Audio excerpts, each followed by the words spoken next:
بسم اللہ الرحمن الرحیم۔ جو کچھ ملکی حالات بنے ہوئے ہیں، کل میرا تھوڑی دیر کے لیے دینا جانے کا اتفاق ہوا تو میں نے وہاں دیکھا کہ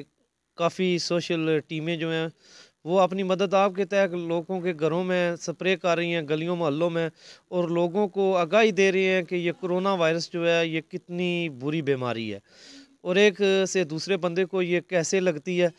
تو جو بندے اس وقت گورنمنٹ کے ساتھ مل کر یہ کام کر رہے ہیں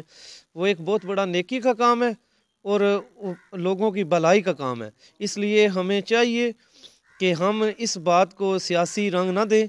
اور سب مل جل کر ایک پاکستانی ہونے کی حیثیت سے ہم لوگوں کی خدمت کریں، اور جو سیاسی لوگ اپنی دکانیں چمکانے کے لیے اس وقت ایک دوسرے پہ کیچڑ اچھال رہی ہیں، ہمیں چاہیے کہ اس سے بھی گریز کرنا چاہیے، کیونکہ یہ وقت جو ہے یہ ایک دوسرے پہ الزام تراشی کا نہیں، بلکہ جب قوموں پہ کوئی مصیبت آتی ہے تو قومیں آپس میں یکجا ہو کر مل کر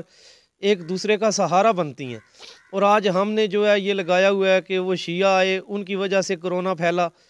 دیوبند نے جو جماعت تبلیغ والے ہیں ان کی وجہ سے یہ پھیلا، نہیں، ہمیں ایک انسان ہونے کے ناطے اس مشکل وقت میں ایک دوسرے کا ساتھ دینا چاہیے اور گورنمنٹ سے جتنا ہو سکے کمپرومائز کرے۔ تو میں اس موقع پہ صرف یہی پیغام دوں گا کہ ہمارا پیرا میڈیکل سٹاف جو ہے، ڈاکٹر جو ہیں، پولیس ہے، 112 والے ہیں،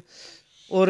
دوسرے شعبہ جات کے جو لوگ ہیں جو اس مشکل وقت میں عوام کی خدمت کر رہے ہیں، اور ضلع جہلم کی انتظامیہ بہت اچھا کام کر رہی ہے اس وقت اس بیماری کے بارے میں اور لوگوں کو آگاہی دے رہی ہیں۔ تو میں دعا بھی کرتا ہوں کہ اللہ رب العزت سب کو اس بیماری سے محفوظ رکھے، اور دن رات جس طرح وہ محنت کر رہے ہیں اللہ تعالیٰ انہیں اس کا اجر بھی ادا کرے، اور جتنا جلدی ہو سکے اللہ رب العزت ہم میں سے یہ جو مصیبت ہے کرونا وائرس کی صورت میں یہ دور کرے، تاکہ یہ ملک پاکستان کے جو حالات ہیں وہ ٹھیک ہوں اور اللہ پاک ملک پاکستان کی خود حفاظت فرمائے۔